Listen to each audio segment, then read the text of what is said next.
नमस्कार दोस्तों, MP GK के टॉप एमसीक्यू की सीरीज में आप सभी का एक बार फिर से बहुत बहुत स्वागत है। दोस्तों, इस सीरीज में हम एमपी जीके के अति महत्वपूर्ण क्वेश्चन डिस्कस कर रहे हैं, जो आपके एमपी पटवारी के लिए अति महत्वपूर्ण क्वेश्चन होने वाले। तो सबसे पहला क्वेश्चन आपके सामने आता है कि मध्य प्रदेश एक राज्य है। मोस्ट इंपोर्टेंट क्वेश्चन है कि मध्य प्रदेश किस प्रकार का राज्य है। तो याद रखना है, जो मध्य प्रदेश है ये एक भू आविष्टित राज्य है। भू आविष्टित राज्य का मतलब क्या है कि जो आपका मध्य प्रदेश है ये चारों ओर भूमि से घिरा हुआ है। मतलब जो आपका एमपी है ये चारों ओर से भूमि से घिरा हुआ है। इसकी कोई भी सीमा जल से नहीं लगती है। तो जिसकी सीमा जल से नहीं लगती है उसे भू आविष्टित राज्य कहा जाता है। तो मध्य प्रदेश भी भू आविष्टित राज्य है। अगला क्वेश्चन है कि आर्यन का शाब्दिक अर्थ है। मोस्ट इंपोर्टेंट क्वेश्चन है कि जो आर्यन शब्द है इसका अर्थ क्या है। तो याद रखना है, जो आर्यन है इसका जो आंसर है वो है सर्वाधिक प्राचीन। मोस्ट इंपोर्टेंट क्वेश्चन है कि आर्कियन शब्द का अर्थ है सर्वाधिक प्राचीन। मतलब जो आर्कियन क्रम की जो चट्टानें होती है या आर्कियन युग की जो चट्टानें होती है ये सबसे प्राचीन चट्टानें मानी जाती है। और जो आर्कियन क्रम की चट्टानें हैं इसी से आपका जो बुंदेलखंड का पठार है, इस बुंदेलखंड के पठार का निर्माण हुआ है। तो बुंदेलखंड का पठार किससे बना, तो आर्कियन युग की चट्टानों से बना हुआ है। अगला क्वेश्चन, आर्कियन क्रम की चट्टानों को किन नामों से जाना जाता है। मोस्ट इंपोर्टेंट क्वेश्चन है कि जो आर्कियन क्रम की चट्टानें हैं इनको और किस नाम से जाना जाता है। तो याद रखना है, इनको पैतृक चट्टानें भी कहा जाता है, इनको प्राथमिक चट्टानें भी कहा जाता है क्योंकि सबसे पहली या सबसे पुरानी चट्टानें हैं, और इनको मूलभूत चट्टानें भी कहा जाता है क्योंकि इन्हीं चट्टानों के टूट फूट से अगली चट्टानों का यहाँ पर निर्माण हुआ। तो उपयुक्त सभी इसके राइट आंसर होंगे। ठीक है। अगला क्वेश्चन, मेकाल श्रेणी की आकृति कैसी है। मोस्ट इंपोर्टेंट क्वेश्चन है कि जो मेकल श्रेणी है इसकी आकृति कैसी है। तो याद रखना है, मेकाल श्रेणी की आकृति है अर्धचंद्राकार। अति महत्वपूर्ण प्रश्न है कि मेकाल श्रेणी की जो आकृति है वो कैसी है, तो अर्धचंद्राकार है। अगला, अमरकंटक पठार के उत्तर में कौन सी नदी प्रवाहित होती है। मोस्ट इंपोर्टेंट क्वेश्चन है कि जो अमरकंटक का पठार है इसके उत्तर में कौन सी नदी प्रवाहित होती है। तो याद रखना है, इसके उत्तर में यहाँ पर जो नर्मदा नदी प्रवाहित होती है। मोस्ट इंपोर्टेंट क्वेश्चन यहाँ पर बन सकता है। ठीक है। और नर्मदा नदी का उद्गम कहाँ से हुआ, तो अमरकंटक से हुआ, अमरकंटक से हुआ। ठीक है, ये बात भी आपको याद रखनी है। अगला क्वेश्चन, सतपुड़ा मेकाल श्रेणी संपूर्ण मध्य प्रदेश के कितने भूभाग पर विस्तृत है। मोस्ट इंपोर्टेंट क्वेश्चन है कि जो सतपुड़ा मेकल श्रेणी है ये पूरे मध्य प्रदेश का कितना क्षेत्रफल घेरती है। तो याद रखना है, पूरे मध्य प्रदेश का टोटल 11% कौन है, तो ये आपका सतपुड़ा मेकल श्रेणी। तो याद रखना है 11% भाग पर सतपुड़ा मेकल श्रेणी फैली हुई है। अगला क्वेश्चन, सतपुड़ा मेकल श्रेणी को वाटरशेड कहा जाता है, क्यों।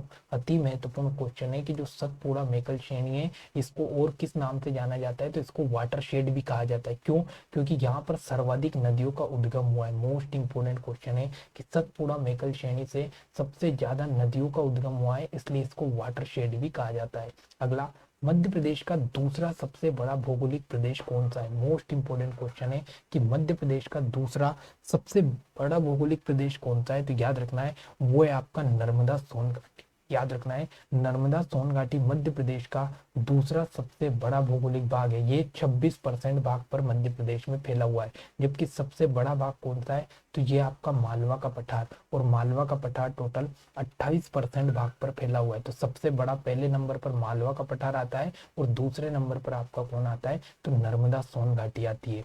अगला, कर्क रेखा मध्य प्रदेश के किस पठार को लगभग 2 भागों में विभाजित करती है। मोस्ट इंपोर्टेंट क्वेश्चन है कि कर्क रेखा जो मध्य प्रदेश से होकर गुजरती है और ये कौन से पठार को 2 भागों में विभाजित करती है। तो याद रखना है, जो मालवा का पठार है इस मालवा के पठार को 2 भागों में बांटती है, यानी मालवा के पठार के बिल्कुल मध्य से होकर कर्क रेखा गुजरती है। ठीक है। अगला, नर्मदा सोन घाटी लगभग कितने वर्ग किलोमीटर क्षेत्रफल में विस्तृत है। मोस्ट इंपोर्टेंट क्वेश्चन है कि जो नर्मदा सोन घाटी है ये मध्य प्रदेश का टोटल कितना प्रतिशत भाग है, 26% भाग है। और 26% कितने भाग पर फैली है, तो लगभग 86,000 वर्ग किलोमीटर भाग पर फैली हुई है। मोस्ट इंपोर्टेंट क्वेश्चन है। तो याद रखना है, जो नर्मदा सोन घाटी है ये 26% भाग है और कितना वर्ग किलोमीटर है, तो 86,000 वर्ग किलोमीटर भाग पर यह फैली हुई है। अगला क्वेश्चन है कि मध्य प्रदेश की कृषि अर्थव्यवस्था का मेरुदंड किस पठार को कहा जाता है? मोस्ट इंपोर्टेंट क्वेश्चन है कि मध्य प्रदेश की जो कृषि अर्थव्यवस्था है उसका मेरुदंड किसे कहा जाता है? तो याद रखना है जो आपका नर्मदा सोन घाटी है, इस नर्मदा सोन घाटी को मध्य प्रदेश की जो कृषि अर्थव्यवस्था है उस कृषि अर्थव्यवस्था का मेरुदंड कहा जाता है। अति महत्वपूर्ण प्रश्न लगाकर लिख लेना कि नर्मदा सोन घाटी को मध्य प्रदेश की जो कृषि अर्थव्यवस्था है इसका क्या कहा जाता है? तो मेरुदंड कहा जाता है। अगला क्वेश्चन, कौन सा पठार गेहूं की डलिया का पठार के नाम से जाना जाता है? तो याद रखना है जो मालवा का पठार है, इस मालवा के पठार को मध्य प्रदेश में गेहूं की डलिया का पठार भी कहा जाता है। क्यों? क्योंकि मालवा के पठार में गेहूं का उत्पादन सबसे ज्यादा होता है और वहीं ये लगभग मध्य प्रदेश के 28% भाग पर फैला हुआ है, क्योंकि मध्य प्रदेश का सबसे बड़ा भौगोलिक भाग है कौन सा? मालवा का पठार। अगला, कौन सा भौगोलिक प्रदेश मध्य प्रदेश की अन्न पेटी के नाम से जाना जाता है? मोस्ट इंपोर्टेंट क्वेश्चन है कि मध्य प्रदेश की अन्न पेटी किसे कहते हैं? तो इंपोर्टेंट याद रखना है कि जो आपकी नर्मदा सोन घाटी है, इस नर्मदा सोन घाटी को मध्य प्रदेश की अन्न पेटी के नाम से भी जाना जाता है। याद रखना है मध्य प्रदेश की कृषि अर्थव्यवस्था की मेरुदंड या अन्न पेटी किसे कहते हैं? तो ये नर्मदा सोन घाटी को कहते हैं। अगला क्वेश्चन, कौन सा पठार नर्मदा और चंबल के मध्य जल विभाजक करता है? मोस्ट इंपोर्टेंट क्वेश्चन है कि कौन सा पठार है जो नर्मदा और चंबल के बीच में जल का विभाजन करता है? तो याद रखना है वो है आपका मालवा का पठार। याद रखना है जो मालवा का पठार है ये नर्मदा और चंबल के बीच में जल का विभाजन करता है। अगला क्वेश्चन है कि 752 मीटर ऊंची सद्भावना चोटी को अन्य किस नाम से जाना जाता है? मोस्ट इंपोर्टेंट क्वेश्चन है कि जो 752 मीटर ऊंची चोटी है सद्भावना शिखर, सबसे पहले तो इसका हम देखें तो ये जो विंध्याचल पर्वतमाला है, तो विंध्याचल पर्वतमाला की सबसे ऊंची चोटी कौन सी है? तो ये आपकी सद्भावना चोटी। और सद्भावना चोटी अगर हम देखें तो इसको गुडविल, कलुम्बे शिखर या कालूमार के नाम से भी जाना जाता है, मतलब उपयुक्त तीनों नाम से इसको जाना जाता है। सबसे पहला इंपॉर्टेंट पॉइंट ये याद रखना है कि विंध्याचल पर्वत श्रेणी की सबसे ऊंची चोटी कौन सी है? तो ये आपकी सद्भावना चोटी। इसको किस नाम से जाना जाता है? तो इसको गुडविल, कलुम्बे, कालूमार नाम से जाना जाता है। और इसकी ऊंचाई कितनी है? तो इसकी ऊंचाई है 752 मीटर इसकी ऊंचाई है। ठीक है, अगला क्वेश्चन आता है कि भारत का दूसरा सबसे बड़ा जल ग्रहण क्षेत्र माना जाता है। मोस्ट इंपोर्टेंट क्वेश्चन है कि भारत का दूसरा सबसे बड़ा जल ग्रहण क्षेत्र कौन सा माना जाता है? तो ये सतपुड़ा और मैकाल की पहाड़ियां। मोस्ट इंपोर्टेंट क्वेश्चन है, भारत का दूसरा सबसे बड़ा जल ग्रहण क्षेत्र है सतपुड़ा और मैकाल की पहाड़ियां, इसीलिए इसको क्या कहा जाता है? तो मध्य प्रदेश का वाटरशेड भी कहा जाता है।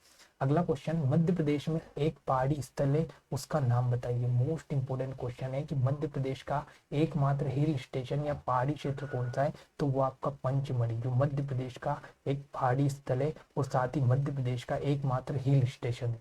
अगला क्वेश्चन, मध्य प्रदेश के उत्तर में उपजा घाटी और रोलिंग पहाड़ियां को क्या कहा जाता है? मोस्ट इंपोर्टेंट क्वेश्चन है कि जो मध्य प्रदेश है इसके उत्तर में आपको एक तो उपजा घाटी और एक रोलिंग पहाड़ियां देखने को मिलती है, तो इनको क्या कहा जाता है? तो याद रखना है इनको कहा जाता है बुंदेलखंड क्षेत्र या बुंदेलखंड का पठार कहा जाता है। तो मोस्ट इंपोर्टेंट क्वेश्चन है कि उपजा घाटी या रोलिंग पहाड़ियां कहाँ मिलती है? तो ये बुंदेलखंड में मिलती है। अगला, रीवा पन्ना पठार को किस नाम से जाना जाता है? मोस्ट इंपोर्टेंट क्वेश्चन है कि जो रीवा पन्ना का पठार है इस रीवा पन्ना के पठार को और किस नाम से जाना जाता है? तो याद रखना है इसको विंध्य का पठार भी कहा जाता है। मोस्ट इंपोर्टेंट क्वेश्चन है कि रीवा पन्ना को विंध्य का पठार भी कहा जाता है। अगला, सतपुड़ा क्षेत्र में स्थित श्रेणियों में पश्चिम से पूर्व की ओर उनकी स्थिति को दर्शाने वाला क्रम कौन सा? मोस्ट इंपोर्टेंट क्वेश्चन है कि जो सतपुड़ा क्षेत्र है इस सतपुड़ा क्षेत्र में बहुत सारी छोटी छोटी पर्वत पहाड़ियां पर्वत श्रेणियां हैं, तो उनको यहाँ पर अपने को पश्चिम से लेकर पूर्व तक उनका क्रम दर्शाना है। तो सबसे पहली जो पहाड़ी आती है वो आती है आपकी बड़वानी की पहाड़ी, फिर आती है आपकी महादेव की पहाड़ी और फिर आती है आपकी मेकल की पहाड़ी। Most important option number A इसका राइट आंसर है। याद रखना है जो सतपुड़ा मेकल श्रेणी है इसमें सबसे पहले आपको देखने को मिलेगी बड़वानी की पहाड़ी, बीच में आपको देखने को मिलेगी महादेव की पहाड़ी और लास्ट में आपको मिलेगी सबसे पूर्व में मेकल श्रेणी। मोस्ट इंपोर्टेंट क्वेश्चन है। तो दोस्तों ये आज के टॉप मोस्ट इंपोर्टेंट क्वेश्चन है। अब हम डिस्कस करते हैं यहाँ पर मध्य प्रदेश को टोटल कितने भौगोलिक भागों में बांटा गया? 7। सबसे पहला आता है आपका मध्य भारत का पठार। तो मध्य भारत के पठार की हम बात करें तो इसको चंबल उप आंध्र प्रदेश भी कहा जाता है और इसकी सबसे इंपोर्टेंट नदी कौन सी है? तो इसकी सबसे इंपोर्टेंट नदी है चंबल नदी। ठीक है, और यहाँ पर सबसे ज्यादा मृदा का अपरदन होता है। ठीक है, मृदा अपरदन सबसे ज्यादा कहाँ पर होता है? तो यहाँ पर होता है मध्य भारत के पठार। फिर अगर हम बात करें तो इसको सरसों की हांडी भी कहा जाता है, सरसों की हांडी भी कहा जाता है किसको, तो मध्य भारत के पठार को सरसों की हांडी भी कहा जाता है। अगला आता है आपका बुंदेलखंड का पठार। तो इसकी सबसे इंपॉर्टेंट बात ये याद रखना है कि बुंदेलखंड क्षेत्र में क्या होता है, राई डांस होता है, और राई डांस मध्य प्रदेश का राज्य की नृत्य है। फिर आपकी बात करें मालवा के पठार की, तो मालवा का पठार सबसे बड़ा क्षेत्र है, सबसे बड़ा भौगोलिक भाग है। कितने प्रतिशत भाग पर फैला हुआ है, 28% भाग पर। इसकी सबसे इंपॉर्टेंट बात यह है कि यहाँ पर काली मिट्टी पाई जाती है, काली मिट्टी पाई जाती है। तो ये चीजें आपको याद रखना है, ठीक है।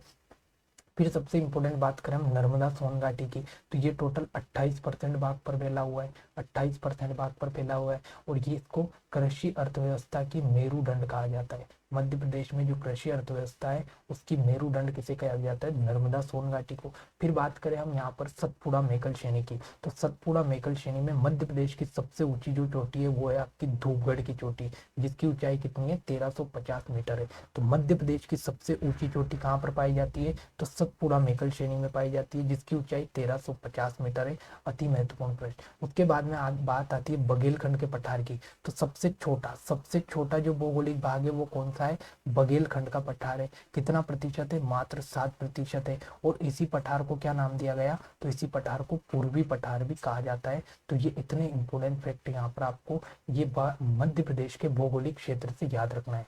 तो दोस्तों आशा करता हूँ कि आज की क्लास आपको बेहद अच्छी लगी होगी। अगर क्लास अच्छी लगे तो लाइक कमेंट शेयर करना ना भूले। मिलते हैं अगली क्लास में। जय हिंद, जय भारत।